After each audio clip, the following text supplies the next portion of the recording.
পর্দানিশীনা মা বোনেরা, ও আমার নজন যুবকেরা, আল্লাহ মাহিন আল্লামা রুহুল আমিন সাহেব রাহমাতুল্লাহ আলাইহি হুজুর কিবলার সঙ্গে সঙ্গে কেঁদে ফেললেন, চোখ দিয়ে টস করে পানি পড়ছে।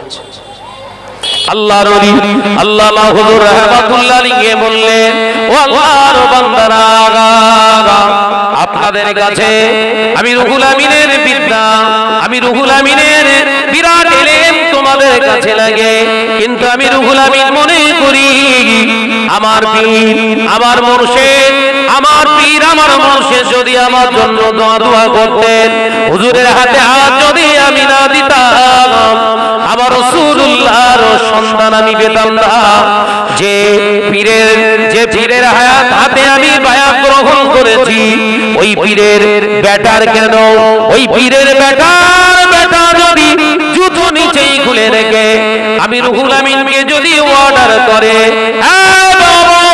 রুহুল আমিন আমার জুতা দুটা নিয়ে তুমি ধরে থাকো, আমি রুহুল আমিন নির্দ্বিধায় নির্বাকে আমি আমার পীরের সন্তানের জুতোটাকে আমি নিজের বুকে জড়িয়ে দাঁড়িয়ে থাকতাম। আগে আদব শেখো, আলেম হলে হবে না, তোমার ভিতরে আদব কোথায়?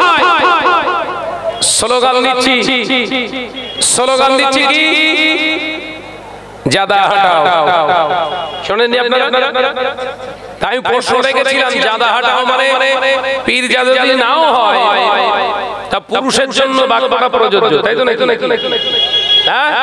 পুরুষ তো জাদা মানে পুরুষের ক্ষেত্রে প্রযোজ্য তো, না মানে পুরুষ হাটাও ইসলাম বাঁচাও, তার মানে পুরুষরাই ইসলামটাকে শেষ করছে, তাই তো? কথা বুঝতে পারেন? সমাজকে বিব্রত করছে এক শ্রেণীর বক্তা, তাদের থেকে সাবধান থাকুন। আমরা যখন মুখ খুলছি, আমরা যখন তার প্রতিবাদ করছি, কোনো কিছু খুঁজে পাচ্ছে না শাহনাজের নামে উল্টো পাল্টা বদনাম ছড়ানোর চেষ্টা করছে। কথা বুঝতে পেরেছেন?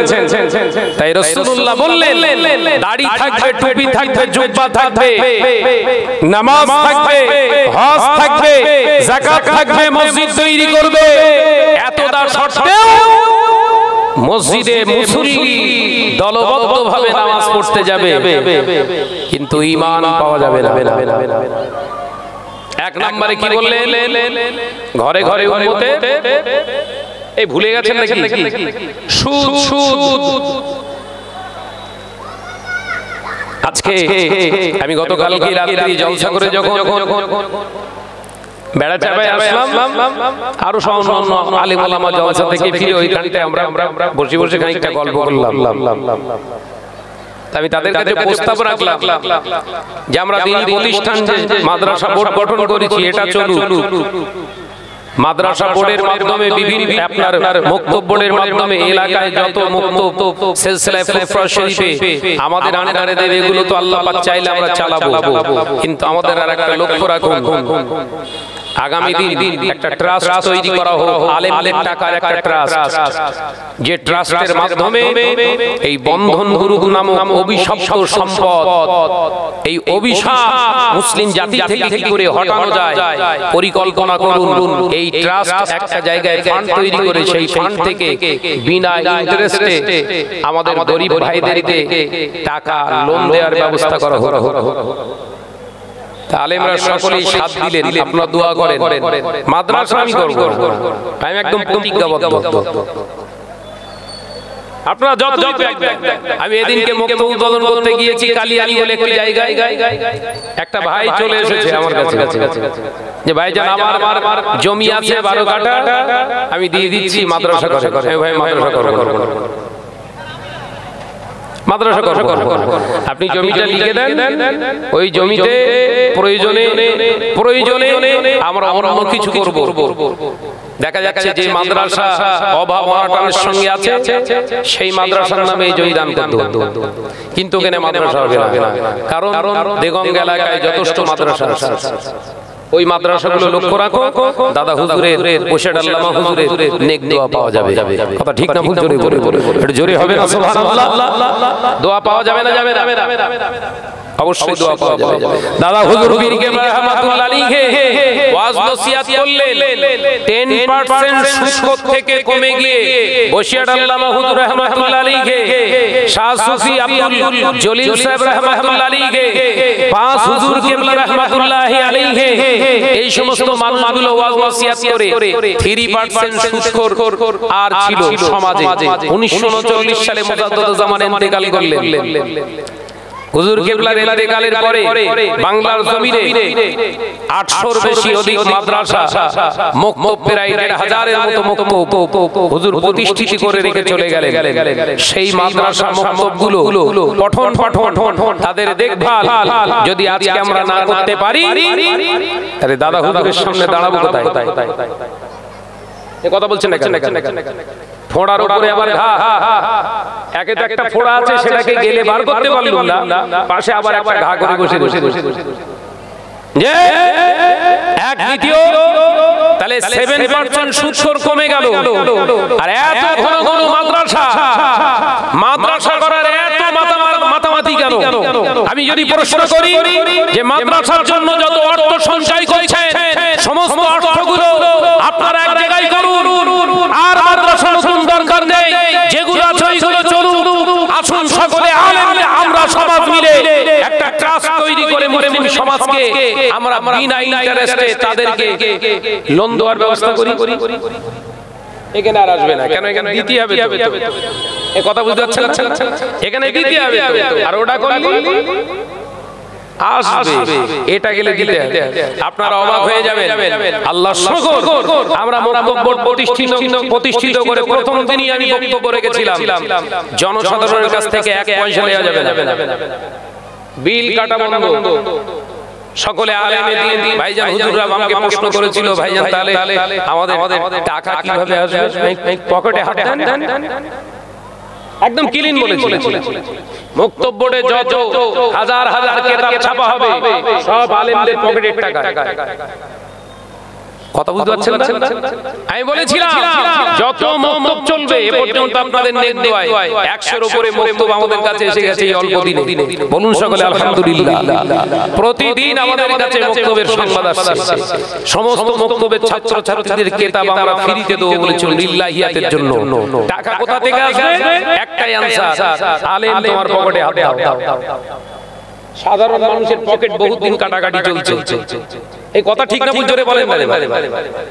তাতে করে দেখলাম ভাইজান হুজুর কেবলারা খুব খুশি, আলহামদুলিল্লাহ খুব খুশি হয়ে গেছে। সেই রুলসের উপরে চলছে, কিন্তু সেই রুলসের উপরে চলছে। এই এত পরিশ্রম করি, এত মেহনত করি, তারপরেও ফোন করে বলে দেয় ভাইজান অমুক জায়গায় উদ্বোধনে গেলে হবে, চলো যাবো।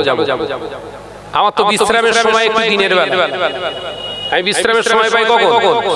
ফজরের নামাজের পর থেকে জোহরের আগ পর্যন্ত, এইটা হচ্ছে আমার বিশ্রামের সময়। ওখান থেকেও কেটে বাদ দিয়ে দিয়েছি। সারা জীবন তো আল্লাহ পাক আমাদের সম্মানের সঙ্গে রেখে দিয়েছে।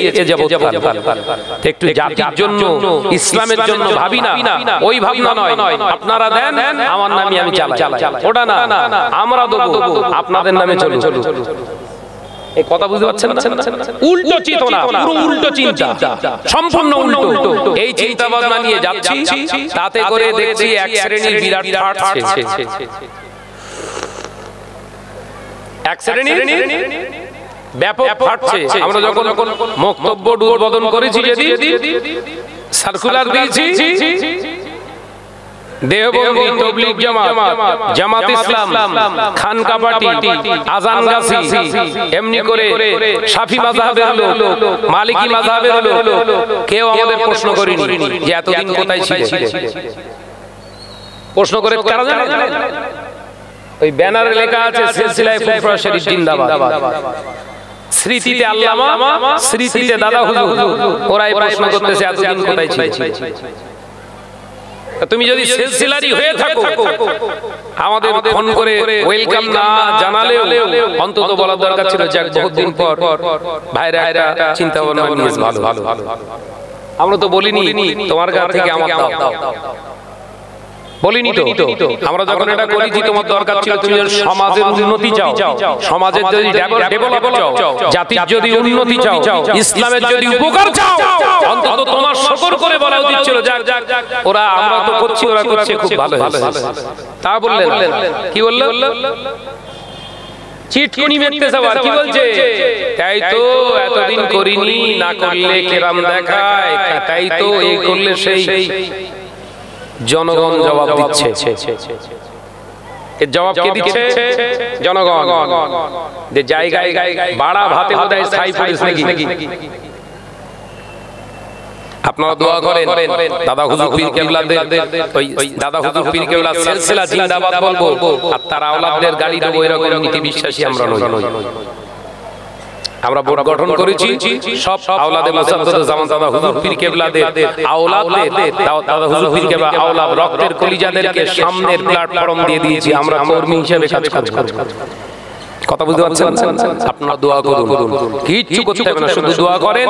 আর এলাকায় যত বক্তব্যগুলো আছে সব আমাদের দেন, আপনাদের তো কোনো খরচা নেই, সিলেবাস আমরা তৈরি করেছি। আমি অশিক্ষিত বানা, একটুখানি কমজোরি বানা, আমার সেরকম জ্ঞান নেই, তবে বাইরে থেকে ভাড়া টাড়া করিনি আমি, হাওলাত করাটা নাই। আমাদের সিলসিলার বড় বড় স্কলার আছে, বড় বড় স্কলার, আলেমে দ্বীন, যোগ্যতা সম্পন্ন আলেমে দ্বীন, তাদের নিয়ে একটা সিলেবাস কমিটি তৈরি করেছি। তাদের লিখিত কিতাব আমাদের ঘরের ছেলেরা পড়বে। একবার জোরে বলুন সুবহানাল্লাহ, আর একটু জোরে বলুন সুবহানাল্লাহ। মুহাম্মাদের সঙ্গে দরুদ আল্লাহুম্মা।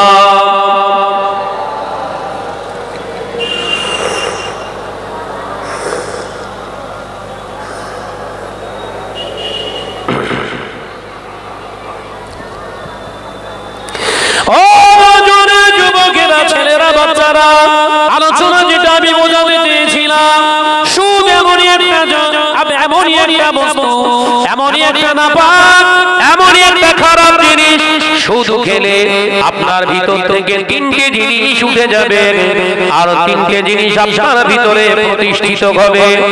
এক নাম্বার, সুদ আপনি যদি গ্রহণ করেন, সুদের মাল আপনি খেলে আপনার ভিতর থেকে খাউফিল্লাহ, আল্লাহর ভয়, এটা বিদায় হয়ে যাবে। আপনার ভিতরে প্রতিষ্ঠিত হবে মারির ভয়, আপনার ভিতরে প্রতিষ্ঠিত হবে জনগণের ভয়, আপনার ভিতরে প্রতিষ্ঠিত হবে মৃত্যুর ভয়, আল্লাহর ভয় আপনার ভিতর থেকে আউট হয়ে যাবে। দ্বিতীয় নাম্বার, আপনার ভিতর থেকে আহায়ে রাসূল, আমার রাসূলুল্লাহর মহব্বত আপনার অন্তর থেকে উঠে যাবে। রাসূলুল্লাহর মহব্বত আপনার অন্তর থেকে উঠে যাওয়ার কারণে আপনার ভিতরে দুনিয়ার ভালোবাসা, মায়া, মহব্বতটা বেশি করে পয়দা হয়ে যাবে। যে ধোঁকায় পড়ে আপনি হালালটাকে হারাম বানিয়ে ফেলবেন, হারামটাকে হালাল বানিয়ে ফেলবেন, ও নওজওয়ানেরা, যুবকেরা।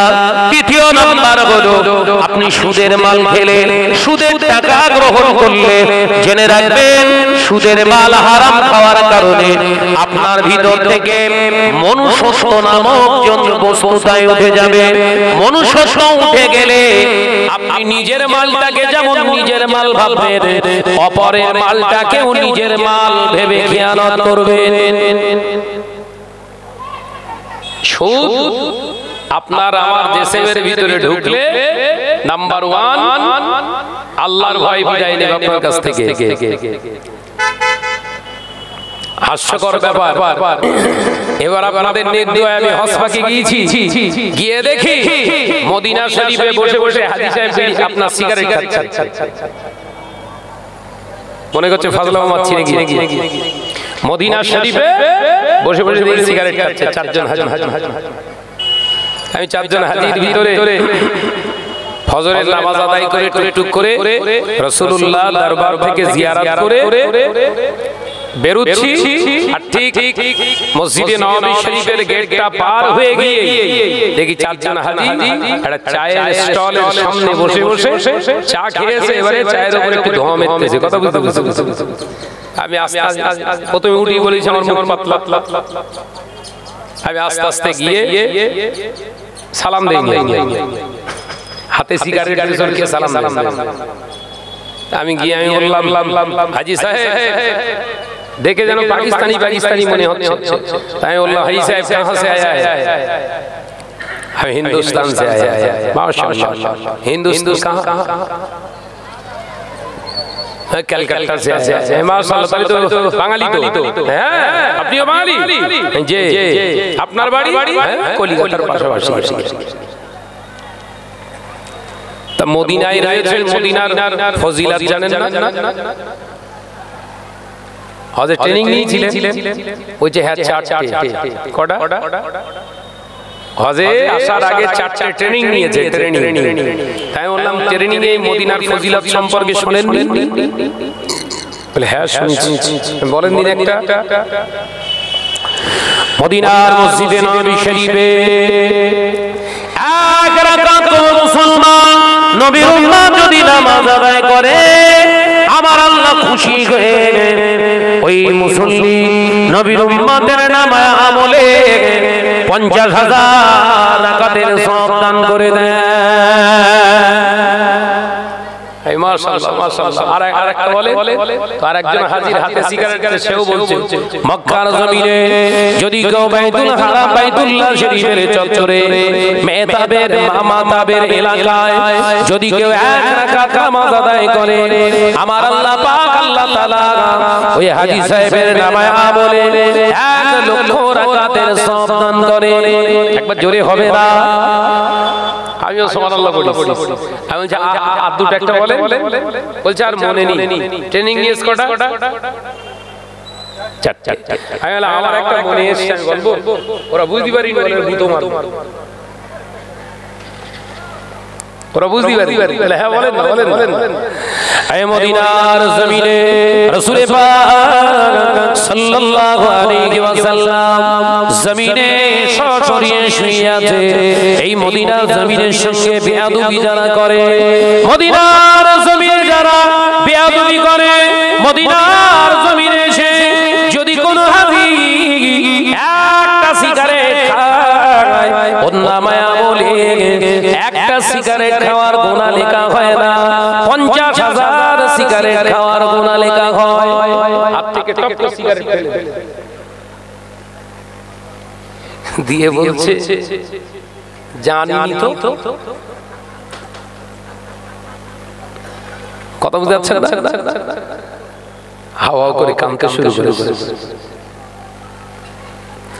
আমাদের উপায় কি হবে আজকে আমরা চলে যাব মক্কা শরীফের জমিনে আজকে আমাদের শেষ দিন মাগরিবের পরে আমাদের গাড়ি ছাড়বে আপনি কবে যাবেন আমাকে জিজ্ঞাসা করছে আমি বললাম এই ফজরের নামাজ আদায় করে রাসূলুল্লাহকে শেষবারের মতো সালাম দিয়ে এলাম আল্লাহ নবী জিয়ারত করে বেরিয়ে চলে এসেছি আমাদের গাড়ি হয়তো আটটায় নিয়ে যাবে ও হাজী সাহেব একবার বলুন আমাদের এখন হবে কি বলুন উপায় কি এখন কারণ আজকে প্রায় 10 দিন হয়ে গেল আমরা মদিনার জমিনে কত সিগারেট খেয়েছি তার ঠিক নাই হাজী দোয়া হাজী দোয়া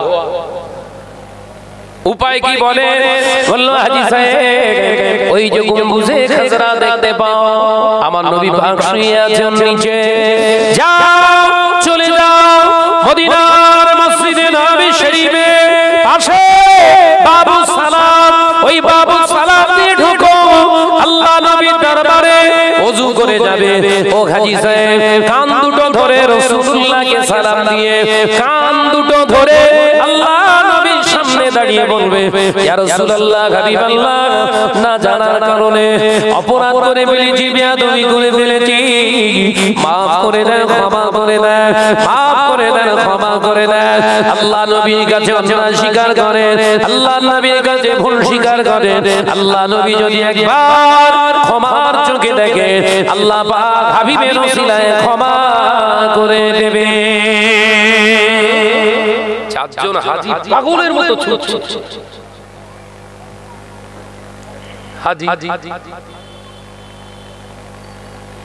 হজ্জের মাসাইলে কিতাবে আল্লামা রুহুল আমিন রাহমাতুল্লাহ আলাইহি পরিষ্কার ভাবে লিখছে ও আল্লাহর বান্দা হাজিরা আল্লাহর খানায় কাবা যাওয়ার আগে যদি রাসূলুল্লাহর দরবারে যাওয়ার সুযোগ হয়ে যায় খবরদার মদিনার জমিনে জোরে জোরে জোরে জোরে দৌড়াদৌড়ি করবে না, জোরে জোরে পা ফেলবে না। মদিনার জমিনে যতদিন তোমরা থাকবে মদিনার গাছ-গাছালির সঙ্গে বেয়াদবি করবে না, মদিনার পশু পাখির সঙ্গে তোমরা বেয়াদবি করবে না, মদিনা ওয়ালাদের সঙ্গে উচ্চ আওয়াজে কথা বলবে না। তার কারণ মনে রেখে দিও, তারা হলো আমার নবীর প্রতিবেশী।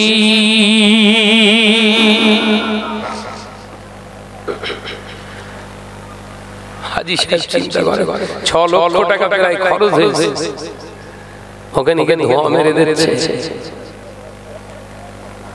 বাড়ি আসলে কি ওর বিড়ি ঘর সিগারেট খোর বলে ডাকবে না, হাজী বলে ডাকবে? কথা বলেন না কেন?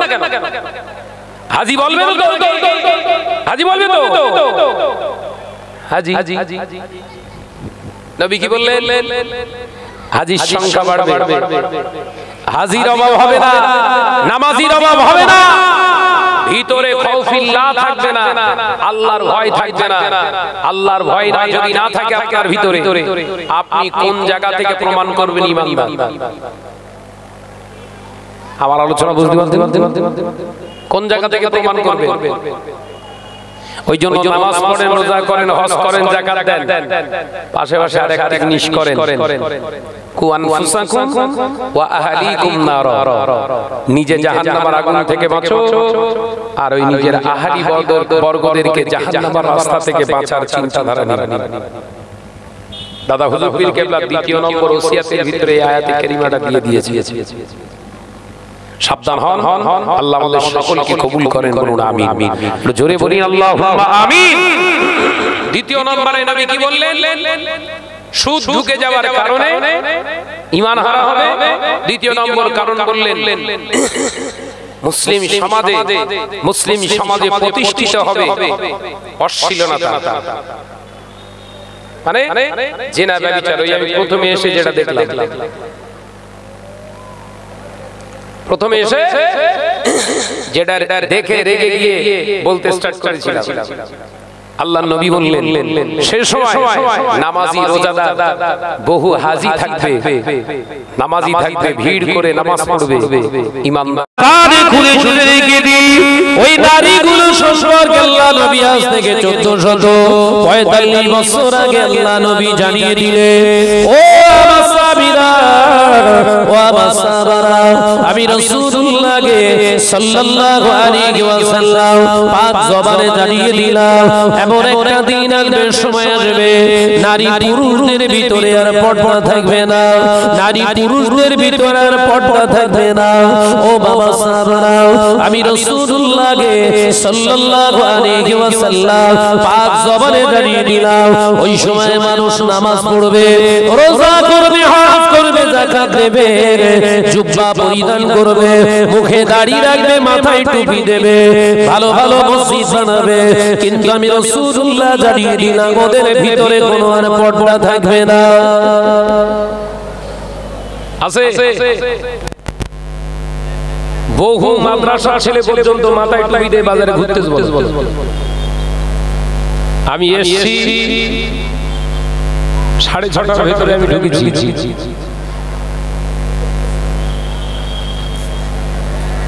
মাথায় টুপি দিয়ে যথারীতি ঘুর ঘুর ঘুর ঘুর করে ঘুরছে। ভাই খাবার যদি কেনার শখ হয়, যদি ইচ্ছা যায়, দোকানে যাব, পছন্দ হবে, বেরিয়ে আসবো। এই কথা বলছেন না কেন? এই ঘুর ঘুর ঘুর ঘুর এ মাথা ও মাথা ঘুরছে, তার মানে খাবার কিনছে, খাবার কেনা নিয়েতে ঘুরছে কি?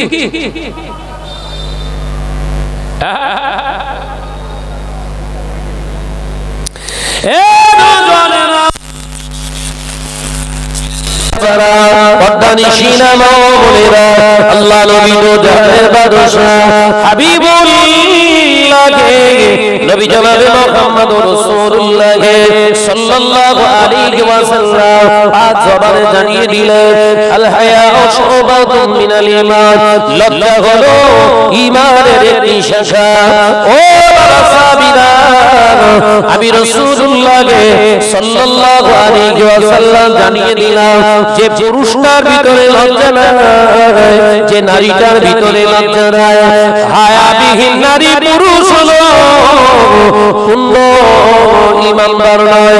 এই নওজওয়ানেরা, যুবকেরা, ছেলেরা, বাচ্চারা, যে ছেলের ভিতরে লজ্জা নাই, ওর গোলার কাজ করতে দ্বিধাবোধ হয় না, যে নারীর ভিতরে লজ্জা নাই, ওর সেজে গুজে লোক দেখাতেও অসুবিধা হয় না। এ কথা বলছে না কেন? এই দুটোই গুনাহগার। লজ্জা এমনই একটা জায়গা, এমনই একটা ভূষা, এমনই একটা বস্তু, এমনই একটা জায়গা, খুব সেন্সিবিলিটি একটা জায়গা, খুব সূক্ষ্ম একটা জায়গা, যা মুসলিম সমাজে বড় অভাব হয়ে গেছে। ফিলিস্তিনের জমিনে হাজার হাজার বোমা মেরে ইসরাইল গোটা গাজাকে ধ্বংস করে দিয়েছে। বাবা, ও মুরব্বিয়ানা করে না, অবাক হয়ে যেতে হয়। ঘর বাড়ি ধ্বংস করে ফেলেছে। ফিলিস্তিনের মা বোনের জান নিয়ে নিয়েছে তারা, জান তারা এমনি করে শহীদ করে দিয়েছে। তার ভিতরে কি খবর দেখতে পাওয়া যায়? একজন মা, একজন মহিলা, বয়স তার 45 থেকে 46 বছর হবে, একটি ঘর পানার উপরে চাপা পড়েছে। সেই পাকা ঘরের নিচে জীবিত অবস্থায় তিনি আছে। উদ্ধার কার্য যখন করা হলো, উদ্ধার কার্যের সাহায্যে যখন উদ্ধার করা হলো, তারাকে বের করা হওয়ার পরে দেখতে পাওয়া গেল আল্লাহর বান্দী সমস্ত শরীরটাকে আবৃত করে, হেজাব করে, মুখ ঢেকে পড়ে আছে। তারাকে তুলে আনা হলো, মিডিয়ার সামনে বলা হলো, আপনি যে অবস্থায় অবস্থান করছিলেন, আপনার এক্সপেরিয়েন্স, অভিজ্ঞতার কথা একটু জানান। এরকম বিল্ডিং এর ভিতরে আপনি অক্ষত অবস্থায় জীবিত আছেন, আপনার অভিজ্ঞতাটা একটু বলুন। আমাদের ঘরের মা বোনগুলো যারা বেহায়া আপনার মতো ঘুরছে, এরাও নারী, ফিলিস্তিনের নারীটাও নারী। মা উত্তর দেয়, মুখটাকে ঘুরিয়ে সমস্ত সাংবাদিকদের উত্তর দেয়, ইত্তাকুল্লাহ, আল্লাহকে ভয় করুন। একবার জোরে হবে না? প্রশ্ন করেছে কি আর উত্তর দিচ্ছে কি? প্রশ্ন করেছে সাংবাদিক, আপনার এক্সপেরিয়েন্স, অভিজ্ঞতার কথা বলুন। বোম এসে হত্যা পড়ে পাঁচটা হলো, গোটা ভগ্নদশা অবস্থায় আপনার উপরে চাপা পড়লেন, আপনি জীবিত আছেন। এই যে বিরাট ভয়াবহতার ভিতর দিয়ে এখন আপনি ফিরে জমিনের উপরে জীবিত অবস্থায় আছেন, আপনার অভিজ্ঞতার কথা একটু বলুন। কি বলছে? আল্লাহকে ভয় করুন। একবার জোরে বলে, জোরে হবে না? তা জান্নাতে সে যাবে না এই বাগান খেলাগুলো যাবে? জান্নাতে সে যাবে না তো এই রাস্তায় যারা হই হই করছে এরা জান্নাতে যাবে? আল্লাহকে ভয় করুন কেন বললে? নারীর কণ্ঠস্বর, উচ্চ কণ্ঠে আওয়াজে কথা বলাও শরীয়তে হারাম। তাই আমি সাংবাদিকের সামনে কথা বললে আমার আওয়াজটা হয়তো শুনবে বেগানা পুরুষরা, সেই জন্য তিনি এক কথায় মুখ ঘুরিয়ে বললেন, আল্লাহকে ভয় করুন। একবার জোরে বলুন। আরে ঘুরতে কারা এসব? এই লোক না হিজড়ে, এই কথা বলে না।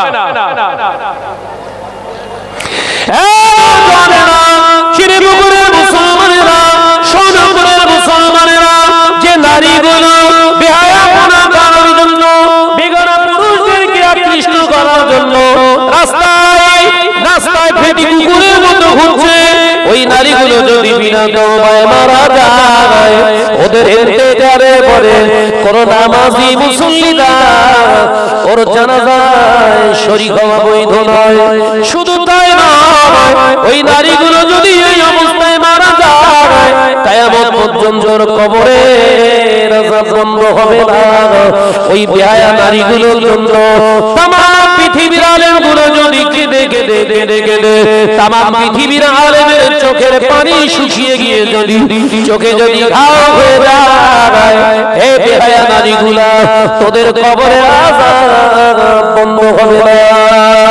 ও শুধু একা জান্নাতে জাহান্নামে যাবে না, আল্লাহ নবীর হাদিস অনুযায়ী ওই বেহায়া নারীর কারণে ওর বাপ যাবে জাহান্নামে, শুধু ওর বাপ যাবে জাহান্নামে নয়, ওর যে বড় ভাই, ওর বড় ভাইটাকে আল্লাহ জাহান্নামে পাঠাবে, শুধু ওর বড় ভাইটাকে জাহান্নামে পাঠাবে না, ও যে স্বামী হবে ওই বেহায়া খাতুনের স্বামী যাবে জাহান্নামে, শুধু বেহায়া খাতুন একা জাহান্নামে যাবে না, ওর পেটে যে সন্তান জন্মাবে, ওর পেটে ওর নিজে জন্ম দেওয়া বড় পুত্র সন্তানটাকে জাহান্নামী করা হবে।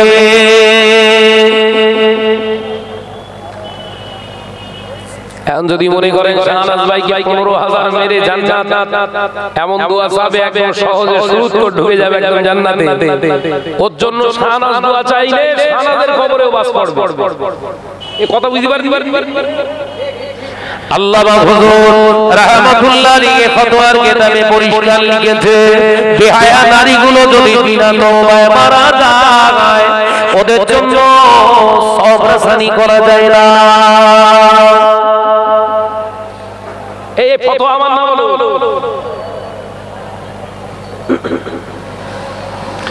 যে পুরুষগুলো বাড়ি থেকে নিয়ত করে বার হয়েছিল সোনপুর চিনি পুকুরি জলসায় যাচ্ছি, ওই পুরুষগুলো পরের মেয়ে বইয়ের দিকে তাকায় তাকায় রাস্তাঘাটে যারা ঘুরছে, ওই পুরুষগুলো যদি এই অবস্থায় মারা যায়, ওই পুরুষগুলো কিয়ামত পর্যন্ত কবরের আযাব বন্ধ হবে না, ওদের নামে আমলে জিনার গুনাহ লেখা হবে।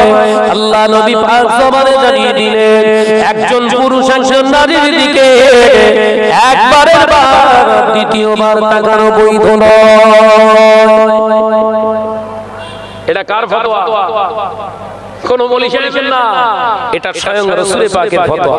একবার জোরে বলুন, একবার ছেড়ে হবে আর দেখবে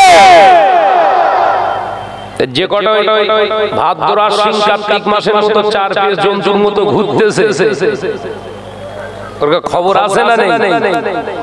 আমি বলি বলে আমার খুব গালাগালি করে, আমি তোয়াক্কা করব না। দুনিয়া খারাপ হয়ে যাক, দুনিয়া খারাপ হয়ে যাক, দুনিয়া খারাপ হয়ে যাক, কবর যেন 1 ইঞ্চি খারাপ না হয়। এই কথা বুঝতে পারেন? আর দুনিয়া ও মাসরাতুল আখিরাত, এই দুনিয়াটা হলো আমার জন্য ওই আখিরাতের সঞ্চয়ের জায়গা। একবার জোরে বলুন।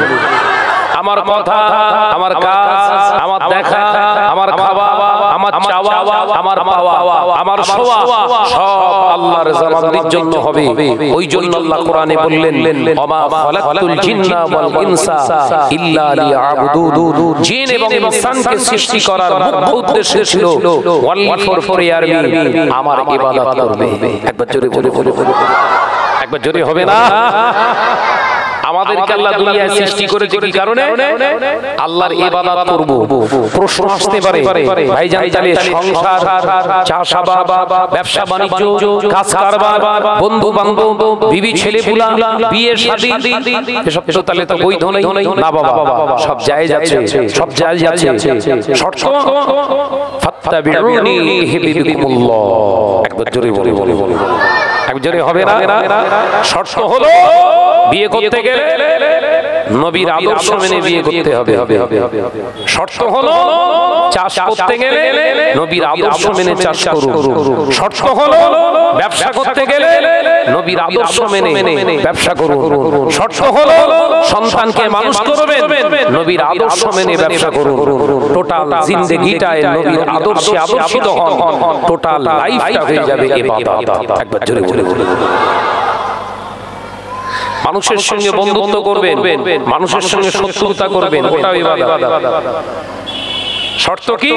মানুষের সঙ্গে বন্ধুত্ব, কাউকে ভালোবাসবেন আল্লাহর জন্য ভালোবাসবেন। কারোর সঙ্গে শত্রুতা করবেন আল্লাহর জন্য করবেন। কথা বুঝতে পারছেন? আল্লাহ নবী কলেজা সাহাবী শেরে খোদা হযরত আলী রাদিয়াল্লাহু তাআলা আনহু রাস্তা দিয়ে যায়, একজন ইহুদি আল্লাহ নবী সাহাবীকে দেখে গালি দিলেন। কি গালি দিলেন? আল্লাহ নবীর নাম ধরে বললেন হাটকুড়া, তোর নবী হলো হাটকুড়া। জোরে বলুন নাউযুবিল্লাহ। আল্লাহ নবী সাহাবী শেরে খোদা হযরত আলী রেগে রাগান্বিত হয়ে গেলেন, সাথে সাথে ইহুদিকে পেছন দিক থেকে লাত মেরে ফেলে জমিনের উপরে শুইয়ে ফেললেন, বুকের উপরে চেপে বসে হুজুর আমার তলোয়ারটা বার করলেন। একবার জোরে হবে না? নবীকে গালি দিতে ছাড় নেই, মাথায় কিয়াত করে লাঠিটা মেরে জমিনের উপরে ফেলে দিয়ে বুকের উপর চেপে বসেছে। এর নাম মুসলমান। একবার জোরে বলে। বুকের উপরে চেপে না বসে খাপ থেকে তলোয়ার বার করে আর ছুরি চালাতে যাবে, ইহুদি সঙ্গে সঙ্গে গাল ভর্তি মুখ ভর্তি থুতুলিয়ে হযরতে আলী কাররামাল্লাহু ওয়াজহাহু মুখে দিয়ে দিলেন। হযরতে আলী আল্লাহু আকবার বলে ওর বুকের উপর থেকে উঠে পড়ে তলোয়ারটা ভিতরে ঢুকিয়ে নিলেন। একবার জোরে বলে বললেন। ইহুদি অবাক হয়ে গেছে, আমার তো জবাই হওয়ার কথা, ছেড়ে দিয়ে তলোয়ার কেন আবার খাপে বদ্ধ করে নিল? আল্লাহ নবী সাহাবী হযরত আলী রাদিয়াল্লাহু তাআলা আনহুকে ইহুদিরা জিজ্ঞাসা করেছিলেন, ও নবী পাকের সাহাবী ভাই আলী, একবার বলুন আপনি তো আমাকে জানে মেরে নেবে, এই চিন্তা নিয়ে শুইয়ে ফেললেন, আমার লাঠি মেরে বুকের উপরে চেপে ধরে খাপ থেকে তলোয়ার বার করে ছুরিটা চালাতে গেলেন, হঠাৎ করে কেন আপনি উঠে পড়লেন? আল্লাহ নবী সাহাবী বললেন, ও ইহুদি শুনে রাখ, তুই যে আমার নবীর উপরে গালি দিয়েছিলিস, আমার নবীকে তুই গালি দিয়েছিলিস, আমি আলী আমার ভিতরটায় জ্বলন শুরু হয়ে গিয়েছিল, আমার ভিতরে আছে ঈমান, আমার ঈমানে জ্বলন শুরু হয়ে গেল, আমার নবীর উপরে গালি দিয়েছিস, আমার নবীকে গালি দিয়েছিস, সেই জন্য আমি তোকে লাঠি মেরে জবাই করা আমার জন্য ওয়াজিব হয়ে গিয়েছিল। এই ইহুদি এখন তোকে মারবো, আমি তোকে জমিনের উপরে শুইয়ে ফেলে বুকের উপরে বসে হাত থেকে তলোয়ারটা বার করে ছুঁড়ে চালাতে যাব, হঠাৎ করে তুই থো করে থুতু দিলি, আমার রাগটা আরো বেড়ে গেল, আমি এই রাগে যদি তোকে জবাই করতাম কিয়ামতের দিন নবীর উম্মতের কাছে দাঁড়াতে পারতাম না, কারণ আমার ব্যক্তিগত রাগ মেটানোর জন্য তোর খুন করা হতো। একবার জোরে বলে বলুন, তোরে ওই সময় যদি জবাই করতাম না তো আমার গায়ে থুতু দেওয়ার যে রাগটা ওটার উপরে জবাই হতো, কিয়ামতের দিন জবাব দিতে পারতাম না। তোর জন্য খুন করা জায়েজ আছে, তোর খুন করা শেষ করে দেওয়া জায়েজ আছে আমার পক্ষে। কখন? যতক্ষণ তুই নবীকে গালি দিয়ে আমার রাগটা বাড়িয়েছিলিস তখন। একবার জোরে বলো। তাহলে মার্ডার করা জায়েজ আছে কখন বুঝতে পেরেছেন?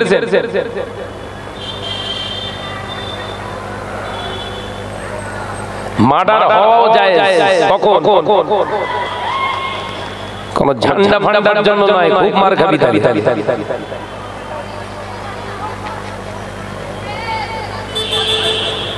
বিশ্বনবী বললেন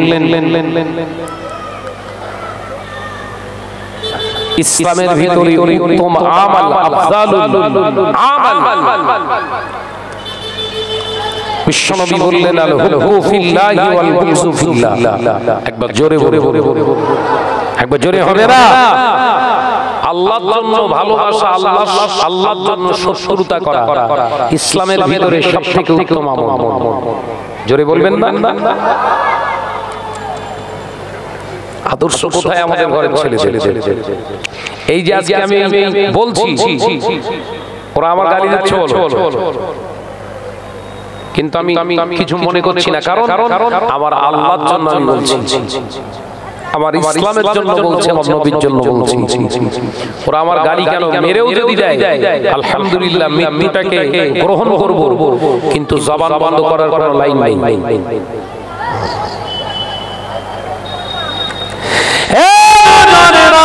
যুবকেরা, ছেলেরা, বাচ্চারা, পর্দানিশীরা, নবনেরা, কান খুলে শুনে গেদি মানুষ দাবি করে সিলসিলায়ে ফুরফুরা শরীফের পরিণাম।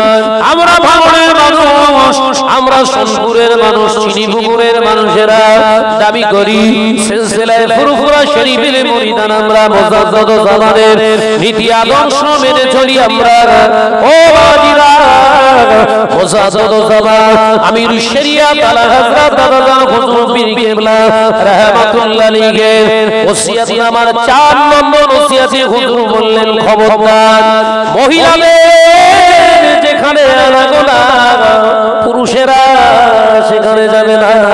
মহিলাদের অবাধ ঘোরাফেরা শরীয়তে বৈধতা দেয় না। ও আমার বর্তমানীরা, আমি আবু বকর তোমাদের পীর হিসাবে তোমাদের জানিয়ে দিয়ে গেলাম, তোমাদের মেয়ে, তোমাদের মা, তোমাদের বোন, তোমাদের বিবিকে খবরদার বেগানা পুরুষের সম্মুখীন করবে না।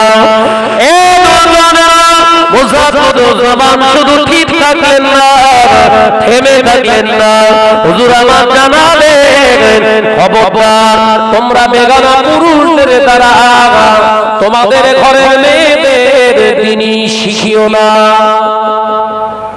আলোচনা বুঝতে পারেন? দ্বীনি শিক্ষা করার জন্য যে পুরুষটার কাছে আপনি পাঠাবেন, যে কোনো পুরুষের কাছে পাঠানো যাবে না।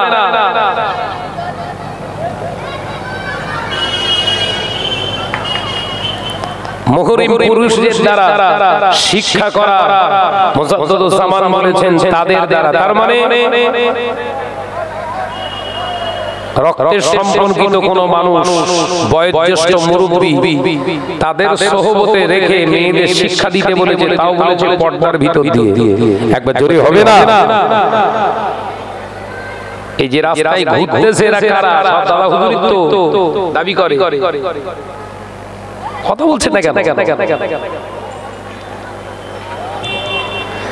কোন সিলসিলায় কোন মত আদর্শে কি আছে আমরা দেখব না? হ্যাঁ, বহু মানুষ ধোঁকা দিচ্ছে, সমাজে দেখছি দাবি করছে ফুরফুরা শরীর, ব্যানারে আছে ফুরফুরা শরীর, মেয়ে লোকগুলো সব স্টেজে নিয়ে বুখারী পড়া করছে। কথা বুঝতে পারছেন না নাকি? দাবি করছে ফুরফুরা সিলসিলা। ওরা 16 নম্বর ওসিয়াতটা দেখতে পাই, 4 নম্বরটা দেখতে পাই না। এরকম কানা সমাজে মৌলী সাহেব বেরিয়েছে না বেরোয়নি? এই কানা মৌলী সাহেবদের থেকে সাবধান। বাবা মুজাদ্দিদ জামান বাবা হুজুর পীর কেবলা বললেন, কি বললেন?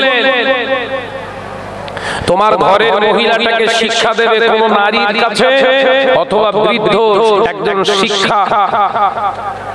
শিক্ষিত শিক্ষায় শিক্ষিত একজন বৃদ্ধ লোক, তার সোহবতে আপনার ঘরের মেয়েটাকে শিক্ষিতা, আদর্শগত দিক দিয়ে তাকে শিক্ষিতা বানাতে পারেন। শর্ত হলো পর্দার ভিতর দিয়ে।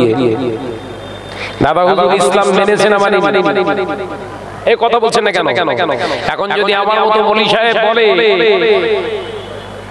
যা না করা যায়, অসুবিধে নেই, প্রতিষ্ঠানের জন্য করা যাবে, তাহলে বুঝতে হবে হলো সুবিধাবাদী মৌলী সাহেব, আদর্শগত দিক থেকে দাদা হুজুরের সঙ্গে কোনো মিল নেই। কথা বুঝতে পারছেন না নাকি? হচ্ছে সুবিধাবাদী মৌলী সাহেব। কিছুদিন আগে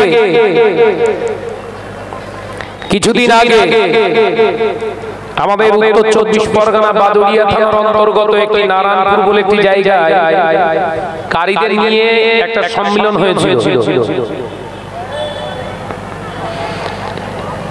মিশর থেকে, ইরাক থেকে কারি আনা হয়েছিল। লক্ষ লক্ষ টাকা খরচ করে বিশাল বড় প্যান্ডেল আয়োজন করে তাদের মুখমুসৃত কোরআনের মধুর বাণী শোনার জন্য ছেলেগুলো অকাতরে টাকা ব্যয় করেছে। নেকি হয়েছে না হয়নি? সূরা ফাতিহা কেউ যদি তেলাওয়াত করে, যে তেলাওয়াত করেছে তার যতটা আল্লাহ সওয়াব দিয়েছে, নেকি দিয়েছে, যে সূরা ফাতিহাটা মনোযোগ সহকারে শ্রবণ করেছে ততটাই নেকি আল্লাহ তার নামায় আমলে দান করেছে। জোরে বলে, জোরে হবে না?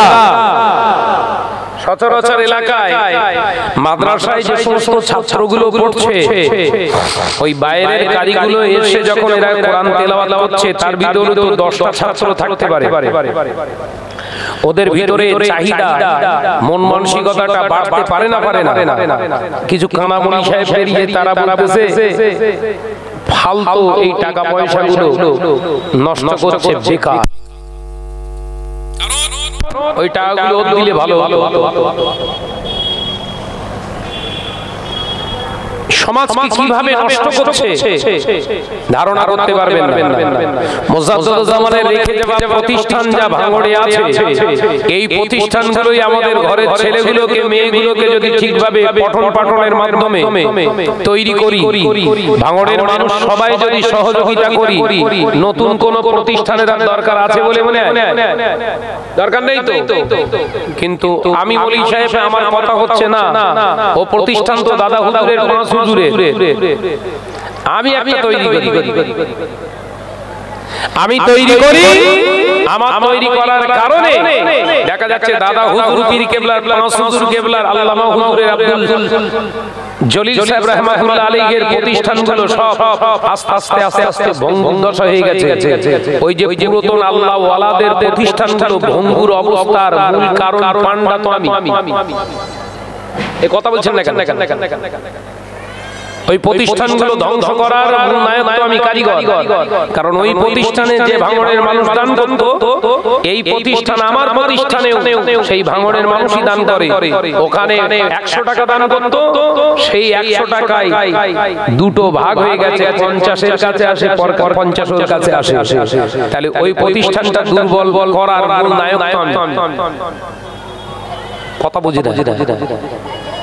এখন আমি শাহনাজগঞ্জের ওই রকম গোটাকুড়ি মাদ্রাসা চালাচ্ছি, ওই গোটাকুড়ি মাদ্রাসা চালাচ্ছি সব জনসাধারণের টাকা নিয়ে, আর ব্যানারের নাম হচ্ছে আমার, ব্যানারের নাম হচ্ছে আমার শাহনাজের মাদ্রাসা।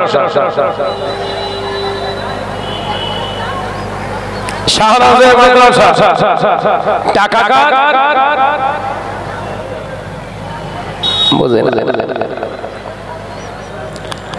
টাকা জনসাধারণ ভাঙড়বাসী, মানে খাবো তোমার, নাম হবে এরা মৌলী সাহেব সমাজে তৈরি হয়ে যাবে। সাবধান থাকে। এরা দাদা হুজুর করে চিল্লাচ্ছে, দেখতে পাচ্ছি। অথচ দাদা হুজুর পীর কেবলা রাহমাতুল্লাহ আলাইহির মুরিদদের মাথার উপরে কাঁঠাল রেখে ওর কব বের করে খাওয়া শুরু করে ভাইরা, নজরেরা, যুবকেরা, ছেলেরা, বাচ্চারা, অট্টানিশীরা, মা-বোনেরা, আল্লাহ নবী তো জানে বাদশাহ হাবিবুল্লাহকে, নবী জনাবে মুহাম্মদুর রাসূলুল্লাহকে সাল্লাল্লাহু আলাইহি ওয়াসাল্লাম পাঁচ জবানে জানিয়ে দিলেন, আয়াতুন নিফাকুস সালাসা। মুনাফিক যারা হয়, মুনাফিকের ভিতরে তিনটি বৈশিষ্ট্য তৈরি আছে, তিনটি বৈশিষ্ট্য তাদের ভিতরে দেখতে পাওয়া যায়। ও আমি রাসূলুল্লাহ সাল্লাল্লাহু আলাইহি ওয়াসাল্লাম পাঁচ জবানে জানিয়ে দিলাম, ইজা হাদাসা কাযিবা, তারা কথায় মিথ্যা বলবে। মুনাফিকের বৈশিষ্ট্য কটা বললো? আয়াতুন নিফাকুস সালাসা, মুনাফিকদের বৈশিষ্ট্য হলো তিনটি। কটা? তিনটে। এক নাম্বার হলো কি? তারা কথা বলতে গেলে মিথ্যার আশ্রয় গ্রহণ করবে। সে আপনি হাজী সাহেব হতে পারে, মাওলানা হতে পারে, মুফতি হতে পারে, কারি হতে পারে, বিরাট বড় মুহাক্কিক আলেম হতে পারে। রাসূল বললেন, জবানে যদি মিথ্যা পাওয়া যায়, এই ফার্স্ট আলামত হলো কার? কথা বলে না, মুনাফিক। আন-নিফাকুস সালাসা, আয়াতুন নিফাকুস সালাসা, এই মুনাফিকের চরিত্র গুণ তিনটে। এক নম্বরে বিশ্বনবী বললেন মিথ্যা দারস্ত, মিথ্যা কথা বলবে তারা। ও নরেরা, যুবকেরা, ছেলেরা, বাচ্চারা, পর্দানিশীরা, মা বোনেরা, আল্লাহ নবী তো জাহানের বাদশাহ হাবিবুল্লাহকে, নবী জনাবে মুহাম্মদ রাসূলুল্লাহকে সাল্লাল্লাহু আলাইহি ওয়াসাল্লাম পাঁচ জবানে জানিয়ে দিলেন, ও আমার সাহাবারা, দ্বিতীয় নম্বর মুনাফিকের বৈশিষ্ট্য হলো ওয়া ইযা ওয়াদা আখলাফা, তারা যখন ওয়াদা করবে, ওয়াদা তারা কখনো ওয়াদা অনুযায়ী কাজ করবে না। ওয়াদা খেলাফ করা হলো মুনাফিকের দ্বিতীয় নম্বর ক্যারেক্টার। ওয়াদা কি করবে? খেলাফ করবে। ভাই আপনারা ভালো না খারাপ আমার বিচার করার ক্ষমতা নেই, কিন্তু আপনার ভিতরে যে আল্লাহ বিবেক নামক দাড়ি পাল্লা দিয়েছে মিজান, ওর উপরে ফেলুন, আপনি সৎ না অসৎ মেপে বলে দেবেন। কথা বলছেন না কেন? বিবেকের দাড়ি পাল্লায় মাপতে জানেন তো? পরকে মাপবেন না, বিবেকের দাড়ি পাল্লায় নিজেকে মাপার চেষ্টা করবেন। সৎ মানুষের একটা ক্যারেক্টার হলো এটা, সে নিজেকে মেপে চলে। আব্বাজান মির্জা হুজুর পীর কেবলা রাহমাতুল্লাহ আলাইহি তারা তরিকা দর্শনের ভিতরে লিখছে, সারা দিন কোন মানুষ যদি কাজ কাম ব্যবসা বাণিজ্য সব কিছু করে যদি বাড়িতে যেয়ে রাতে ঘুমাবার সময় এশার নামাজ পড়ি, ডান দিকে কট ফিরিয়ে যদি 5টা মিনিট এই দুনিয়ার 24 ঘন্টার ভেতরে 18 ঘন্টার চিন্তাটা একবার ঝালিয়ে নিত, মানে মেপে নিত, আগামী কাল থেকে তার গুনার রাশিটা কমতো না, বরঞ্চ আপনার বাড়তো না, কমে যেত। একবার জোরে বলে, একবার জোরে হবে না সুবহানাল্লাহ। কিন্তু সেই বিবেক মরা মানুষ তো আমরা, আমাদের তো বিবেক নেই।